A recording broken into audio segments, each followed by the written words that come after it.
दोस्तों, आज की कहानी जो एक्सप्लेन करने जा रहे हैं उसका नाम है कॉन टिकी। तो चलिए कहानी की शुरुआत करते हैं। कहानी शुरू होती है और समय चल रहा है 1930 का। जगह है नॉर्वे का एक गांव, जहां हम कुछ बच्चों को खेलते हुए देखते हैं। लेकिन इसी बीच उन्हें एक सौ दिखती है जो कि एक बर्फ के ऊपर रखी थी। अब उसके आसपास पानी भरा हुआ था। सारे बच्चे वहां जाने से डर रहे थे, लेकिन थॉर नाम का बच्चा हिम्मत दिखाते हुए वहां चला जाता है और उस सौ को उठा लेता है। पर वापस आते टाइम वो बर्फ टूट जाती है और वो जमा देने वाले पानी में गिर जाता है। अगर वो थोड़ी देर और अंदर रहता तो शायद उसकी मौत हो जाती, लेकिन समय रहते ही और बच्चे उसे बाहर निकाल लेते हैं। अब घर जाने पे उसे बहुत डांट पड़ती है। उसके डैड उसे समझाते हैं कि अगर थोड़ी देर पानी में और वो रहता तो वो मारा जाता। वो बोलते हैं कि तुम्हें इसे एक सीख ज़रूर मिली होगी कि कभी भी लाइफ में रिस्क नहीं लेना चाहिए। वादा करो मुझसे कि तुम आगे से ऐसा नहीं करोगे। थॉर के पास इस चीज़ का कोई भी जवाब नहीं होता। वो चुपचाप लेटा रहता है। अब कई साल बीत जाते हैं और अब थॉर बड़ा हो चुका है। वो प्रोफेशन से एक एक्नोग्राफर है और उसका काम है दुनिया के अलग अलग जगहों या टापू पे जाना जहां आज तक कोई भी नहीं गया है, और वहां पे रहने वाले लोगों के बारे में जानकारी इकट्ठा करना कि वो कहां से आए हैं और क्या करते हैं। और इस काम में उसका साथ उसकी गर्लफ्रेंड भी देती है। अभी इस समय पर वो पोलिनेशिया के एक टापू पर रह रहा है, जहाँ के लोगों के साथ उसकी अच्छी दोस्ती हो गई है। अब एक दिन थॉर और उसकी गर्लफ्रेंड एक बूढ़े आदमी के साथ बैठे होते हैं। वो उसे पूछता है कि आप लोग कहाँ से आए हैं। तो वो बूढ़ा आदमी बताता है कि हमें यहाँ पर भगवान के बेटे टिकी लेकर आए थे, जो कि सन ऑफ गॉड है। वो हमारे पूर्वज हैं जो हमें टापू पर लाए थे, और वो जगह समुंदर की दूसरी तरफ पर है। इसके बाद वो बूढ़ा आदमी ईस्ट की तरफ इशारा करता है और बोलता है कि वहाँ से। अब ये देखकर थॉर हैरान था। तो वो आदमी कहता है कि दुनिया में हर चीज़ ईस्ट की तरफ से आती है, चाहे वो बिजली हो, सूरज हो या फिर चलने वाली हवाएं हो, सब कुछ। अब वो बूढ़ा आदमी उन्हें जंगल के बीच में लेके जाता है जहाँ पे द सन ऑफ गॉड की मूर्ति रखी हुई थी। अब उस बूढ़े आदमी को लग रहा था कि उसके पूर्वज साउथ अमेरिका से आए हुए थे, जैसे कि उसके पूर्वजों ने उन्हें बताया था। लेकिन किताबों और इतिहासकारों की माने तो ये लोग एशिया की तरफ से आए थे। यही बात थॉर को सोचने पर मजबूर कर देती है कि असल में सच क्या है। अब यहाँ समय चल रहा है 1946 का, पर थॉर के दिमाग में उस बूढ़े आदमी की कही हुई बात भुलाई नहीं जा रही है, और उसने उस बात की सच्चाई ढूंढने में 10 साल लगा दिए, जिसका जवाब है हाँ। उस बूढ़े आदमी की कही बातें सच थी। उसके पूर्वज साउथ अमेरिका से आए थे, और उसने इस बारे में काफ़ी थ्योरीज भी लिखी है, जिसे लेकर वो एक पब्लिशर के पास जाता है, पर वो उसे साफ साफ मना कर देता है और उसकी बुक को पब्लिश करने से। उसका भी कहना था कि तुम्हारी सारी थ्योरीज गलत है, क्योंकि आज से 1500 साल पहले साउथ अमेरिका के लोगों के पास कोई भी ऐसी चीज़ नहीं थी कि वो उस पर बैठकर पूरे समुंदर को पार कर वहाँ पोलिनेशिया के टापू तक जा सके। लेकिन एशियन के लोगों के पास उस समय ऐसी बोट्स मौजूद थी जिसकी मदद से वो ऐसा कर सकते थे। इसलिए सच यही है कि वो लोग एशिया से ही आए थे। तो थॉर कहता है कि नहीं, ये गलत है। उनके पूर्वज साउथ अमेरिका से एक राफ्ट पर आए थे। अब ये सुनकर पब्लिशर हंसते हुए कहता है कि ठीक है, अगर तुम्हें ऐसा लगता है तो तुम एक काम करो, एक राफ्ट बनाओ और साउथ अमेरिका से उस आइलैंड तक पूरा समुंदर पार करके दिखाओ। और हाँ, कोई भी टेक्नोलॉजी यूज़ मत करना। अगर तुम ऐसा करने में कामयाब होते हो तो मैं तुम्हारी बुक छाप दूंगा। अब ऐसा करना तो नामुमकिन है, क्योंकि ये सफ़र पूरा 8000 किलोमीटर का है। बड़े बड़े शिप भी इस सफ़र में गायब हो जाते हैं, फिर एक छोटी सी राफ्ट कैसे पूरा कर पाएगी। लेकिन थॉर अपनी 10 साल की मेहनत को ख़राब होने नहीं देगा। वो इस सफ़र के लिए जोश जोश में हाँ बोल देता है और फंडिंग ढूंढने चला जाता है। सबसे पहले वो एक मैगजीन ओनर से मिलता है। वो उन्हें बताता है कि मैं एक राफ्ट से साउथ अमेरिका से पोलिनेशिया के आइलैंड तक जाने वाला हूँ। तो वो ओनर भी कहता है कि हम कभी सुसाइड के लिए फंडिंग नहीं करते। उसका भी साफ साफ यही कहना था कि वो लोग एशिया से आए थे, ना कि अमेरिका से। तो थॉर बोलता है कि ये गलत है। कोलंबस के अमेरिका आने से पहले यहाँ के लोग उस आइलैंड पर चले गए थे। अब यहाँ से वो सीधा बार में जाता है जहाँ पे कुछ मछुआरे थे जिनका समुंदर के रास्ते से आना जाना लगा रहता था। वो उन लोगों को एक राफ्ट का स्केच दिखाकर कहता है कि इसे कॉन टिकी कहते हैं। मैं इस पे पारू से पोलिनेशिया तक जाने वाला हूँ, जो कि 8000 किलोमीटर का सफ़र है। क्या तुम में से कोई मेरे साथ इस सफ़र पर चलना चाहेगा? तो एक आदमी कहता है कि मैं अटलांटिक महासागर में 22 दिन तक रह चुका हूँ, पर जिस बोट पर मैं था वो आज की आधुनिक चीज़ों से बनी हुई थी, ना कि रस्सियों से। तुम जिस बोट से वहाँ जाना चाहते हो उसे तुम कुछ ही दूरी तक जा पाओगे। क्यों तुम अपनी जान गंवाना चाहते हो? जो तुम सोच रहे हो वो नामुमकिन है। यहाँ तो तुम अपनी राफ्ट का डिज़ाइन चेंज कर दो या फिर अपने फैसले, बाकी तुम्हारी मर्जी है। थॉर उनकी बातों से सहमत नहीं था, इसलिए वो बार से बाहर आ जाता है। उसकी ये बातें एक हरमन नाम का आदमी बड़े ही ध्यान से सुन रहा था। वो बार के बाहर आता है और उससे मिलता है, जो कि प्रोफेशन से इंजीनियर था। वो कहता है कि मैं तुम्हारी बातें सुन रहा था, मैं तुम्हारे साथ चलने के लिए तैयार हूँ। मेरी ज़िंदगी में कोई भी चीज़ इंटरेस्टिंग नहीं हो रही है। मैं अपने रिलेशन में फंस चुका हूँ, इसलिए मुझे थोड़ा रोमांच चाहिए। अब ये सुनकर अब थॉर थोड़ी देर के लिए सोच में पड़ जाता है और उसे दोबारा पूछता है कि क्या तुम सच में मेरे साथ चलने को तैयार हो या फिर ये कोई मजाक कर रहे हो? तो वो कहता है कि हाँ, मेरा ये अंतिम फैसला है। कुछ इस तरह से उसे उसका पहला साथी मिल चुका था।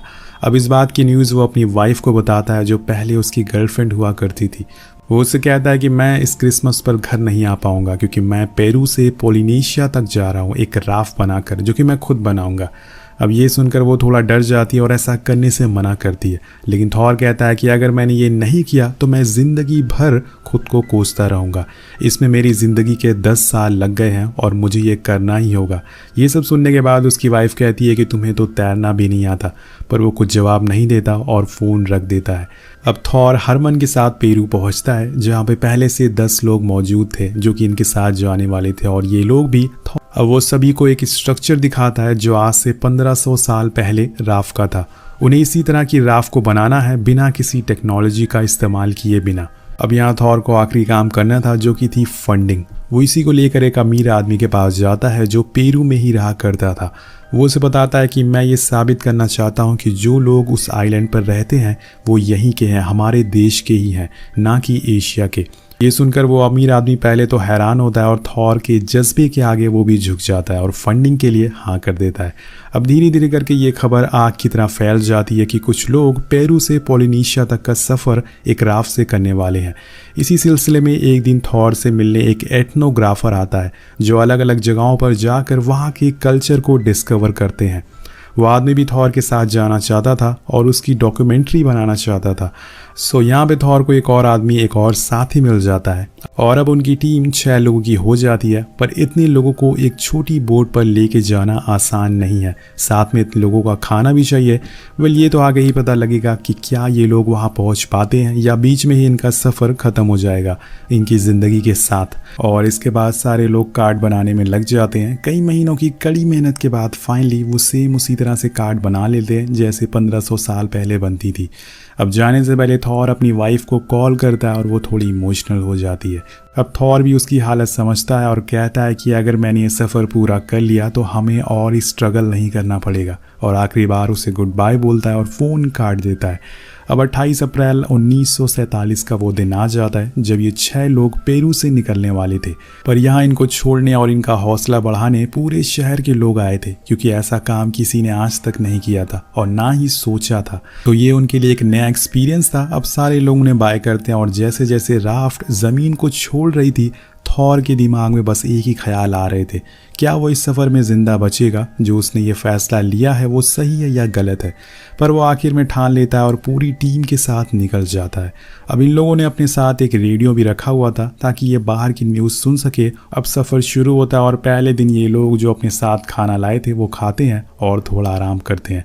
लेकिन सफ़र में आगे बढ़ने पर एक रात मौसम कुछ सही नहीं होता और इन लोगों को जिसका डर होता है वही होता है। समुद्री तूफान, तेज़ बारिश होने लगती है जिसमें पूरी राफ्ट अनबैलेंस होने लगती है और इस तूफान में थॉर पानी में गिर जाता है। उसे तो स्विमिंग भी नहीं आती, पर जैसे भी करके उसके दोस्त उसे ऊपर उठा लेते हैं। आज उसकी किस्मत अच्छी थी कि वो बच गया। अगर वो इस सफ़र पर अकेले आता तो आज उसका ये आखिरी दिन होने वाला था। अब इस हादसे की वजह से वो बोट में बैठे सभी लोग बहुत ही ज़्यादा डर जाते हैं। पहली बार उन्हें एहसास होता है कि ये सफ़र कितना ज़्यादा खतरनाक है। कुछ समय बाद बारिश रुक जाती है, पर अगले दिन जब थॉर राफ्ट की हालत देखता है तो हैरान रह जाता है। तूफान की वजह से पूरी राफ्ट, पूरी बोट खराब हो चुकी थी। जब हरमन और उसके दोस्त बोट को सही करते हैं तो वो देखते हैं कि नीचे की लकड़ी पर पानी लगने की वजह से वो खराब होने लगी है, लेकिन वो ये बात किसी को नहीं बताते ताकि कोई भी डरे ना। वहीं दूसरी तरफ थॉर देखता है कि रेडियो भी काम नहीं कर रहा और उसकी वजह था एक पैरेट जिसने रेडियो का वायर काट दिया था, और ये पैरेट किसी और का नहीं बल्कि इन्हीं के एक साथी का था। अब इन लोगों के पास एक ही रास्ता था जिसे ये बाहर की दुनिया से बात कर पाते, पर अब वो भी नहीं रहा। लेकिन यहाँ मुसीबत कम नहीं होती। इन्हें भूलना नहीं चाहिए कि जहाँ पर ये लोग खड़े हैं वो एक समुंदर है जिसमें व्हेल और शार्क का राज चलता है, जो इन्हें और इनकी राफ्ट को एक बारी में निगल सकती है। अब धीरे धीरे करके समय बीतने लगता है और यहाँ एक आदमी के पास 1500 साल पहले वाला मैप भी था, जिसकी मदद से वो लोग आगे बढ़ रहे थे और इस समय पे वो सही रास्ते पर हैं अभी तक। अब एक दिन हरमन को दूर एक शार्क दिखती है जो दिखने में काफ़ी विशाल थी, पर वो इन लोगों से काफ़ी दूर थी, इसलिए इन्हें डरने की ज़रूरत नहीं थी। लेकिन तभी एक दूसरी शार्क इनके राफ्ट से नीचे से गुजरती है, जिसे हरमन देखकर बहुत डर जाता है और एक नोकीले हथियार से उस पर हमला कर देता है। अब थॉर उसे ऐसा करने से रोकता है, लेकिन वो नहीं मानता और शार्क पे हमला कर देता है। अब वो नोकीला हथियार एक रस्सी से बंधी हुई थी जो राफ्ट से बंधी थी। जैसे जैसे शार्क नीचे जा रही थी वो रस्सी खींचना शुरू हो जाती है, जिससे राफ्ट भी नीचे जाने लगती है। अब उसके ऊपर खड़े सारे लोग पानी में गिरने वाले होते हैं कि तभी वो हथियार शार्क से निकल जाता है और राफ्ट एक बार फिर से स्टेबल हो जाती है। अब इस गलती की वजह से राफ्ट में मौजूद सभी लोग हरमन को बहुत सुनाते हैं, क्योंकि आज सबकी जान उसकी वजह से जाने वाली थी। पर थॉर उन्हें ऐसा करने से रोकता है, क्योंकि ऐसा करने से राफ्ट पर दुश्मनी बढ़ेगी और उन्हें अभी एकता की बहुत ही ज़्यादा ज़रूरत है, सहारे की ज़रूरत है। वो सबसे शांत रहने को बोलता है और अब इसी तरह से पूरे 25 दिन बीत जाते हैं। अब इन लोगों के पास खाने की कमी होना शुरू हो जाती है, साथ में इनका रेडियो भी ख़राब हो चुका है। जैसे कि हम जानते हैं सारे लोगों की हालत भी ख़राब होने लगी थी, पर इसी बीच हरमन की दिमागी हालत भी अब बिगड़ने लगती है। उसे लगने लगता है कि अब इस बोट में सारी रस्सियां खुल जाएगी, जिससे हम सारे डूब जाएंगे। और यहाँ उसे उस बार में कहे हुए आदमी की बातें याद आने लगती है कि हम लोग ज़्यादा दिन तक इस बोट पर टिकने वाले नहीं हैं। एक दिन वो एथनोग्राफर जिसका नाम सैम होता है वो सेफ्टी बोट से दूर जाता है, जिससे उन लोगों की फ़ोटोज़ को खींच सके। लेकिन इसी बीच वहाँ कुछ शार्क आ जाती हैं जो उसकी बोट के आसपास घूमने लगती हैं, जिसे थॉर देख लेता है और सारे लोग फौरन उसकी बोट को खींच लेते हैं, जिससे कि उसकी जान बच जाती है। अब इसके बाद हम देखते हैं कि बोट पर जो पैरेट मौजूद था वो गलती से पानी में चला जाता है और शार्क इस मौके का फ़ायदा उठा लेती है और उसे खा जाती है। चार्ली जो कि पैरेट का मालिक था वो खुद के सामने अपने पैरेट को मरता देख सदमे में चला जाता है और उसे इतना ज़्यादा गुस्सा आता है कि वो उस शार्क की टेल को पकड़ लेता है और खींचकर बोट पर पटक देता है। अब जिसके बाद वो एक चाकू से उसे मार डालता है और उसके पेट को फाड़ देता है ताकि पैरेट उसे मिल सके। लेकिन ऐसा होता नहीं है दोस्तों, बल्कि ये उसकी सबसे बड़ी गलती साबित होने वाली थी।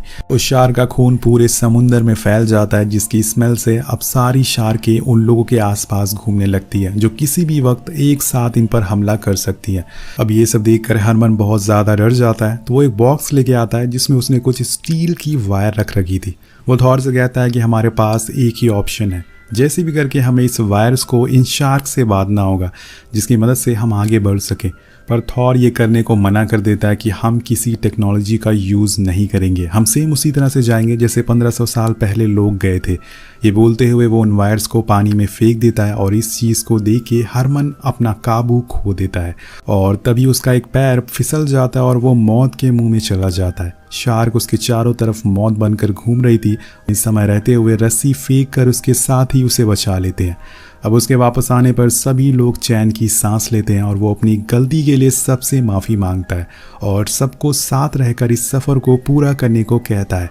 अब धीरे धीरे करके 60 दिन बीत जाते हैं और राफ्ट पे अब माहौल ख़राब होने लगा था। सभी की मेंटली और फिज़िकली हालत बहुत बुरी हो चुकी थी और सबसे बड़ी मुश्किल थी, इन्हें पता ही नहीं था कि ये किस रास्ते पर जा रहे हैं। जी हाँ दोस्तों, मतलब कि ये रास्ता भटक चुके थे। जो आदमी ने रास्ता बता रहा था उसे खुद नहीं पता था कि हम लोग कहाँ जा रहे हैं। लेकिन 2 दिन बाद उसे मैप में कुछ रास्ते दिखते हैं जिस पर वो गौर करता है, साथ में दूरबीन से देखता है तो उसे कुछ दिखता है और वो थॉर से कहता है कि हम सही रास्ते पर हैं, हम पॉलिनेशिया के करीब हैं। और ये बात सुनते ही पूरे शिप में खुशी की लहर दौड़ उठती है। पूरे 60 दिन बाद इस बोट पर थोड़ी खुशी आई थी जिसे सारे लोग साथ में एंजॉय करते हैं, लेकिन अभी भी इनकी मंजिल दूर थी। इसके बाद थॉर रेडियो की मदद से दूर पैरू में एक सिग्नल करता है। जी हाँ दोस्तों, इनका रेडियो भी अब सही हो चुका है। वो सभी को बताता है कि हम जिंदा हैं और मंजिल के बहुत ही करीब हैं। अब ये खबर आग की तरह फैल जाती है और थॉर उसके साथियों की हर जगह तस्वीर लगना शुरू हो जाती है। गवर्नमेंट की तरफ से उनकी फैमिली को पैसे मिलते हैं, न्यूज़पेपर में उनकी खबरें छपने लगती है। उधर धीरे धीरे लोग पॉलिनेशिया के करीब आते जा रहे थे। अब एक रात सभी दोस्त एक साथ लेटे होते हैं तो थॉर कहता है कि हम उसी स्टार को फॉलो करके यहाँ पहुँचे हैं जिसे 1500 साल पहले फॉलो किया गया था। तो आप सोच सकते हैं कि उसे कैसा फील हो रहा होगा, वो उसी समय पे पहुंच चुका है। ऐसा लग रहा है कि हम पूरी दुनिया में अकेले हैं, शायद नेचर ने हमें एक्सेप्ट कर लिया है। और आज का दिन है 8 अगस्त 1947। सुबह होते ही चार्ली को एक बर्ड दिखती है जिसे देख के सारे लोग बहुत खुश होते हैं, क्योंकि ये पंछी एक संदेश दे रहा है कि आसपास कहीं ना कहीं ज़मीन है। अब 101 दिन बाद एक दिन इन्हें दूर एक आइलैंड दिखता है जो पॉलिनेशिया का आइलैंड था, और ये वही आइलैंड होता है जहाँ पर इनका सफ़र ख़त्म होने वाला था। पर वहाँ जाना भी इतना आसान नहीं है। इनका सामना आखिरी सबसे बड़ी मुश्किल से होता है, एक बहुत बड़े तूफ़ान से, या फिर ये कहें कि लहर से। अब ये लोग एक कैलकुलेशन लगाते हैं। हरमन बताता है कि समुंदर में हर 13 लहर में से 12 लहर ऊंची होती है, इसलिए उन्हें अपनी इस राफ्ट को लंगर की मदद से पानी में रोक के रखना होगा, ताकि जैसे ही 13वीं लहर आए वो इस लंगर को ऊपर खींच ले, जिसे हम तेज़ी से लहर की मदद से किनारे तक पहुंच पाएँ।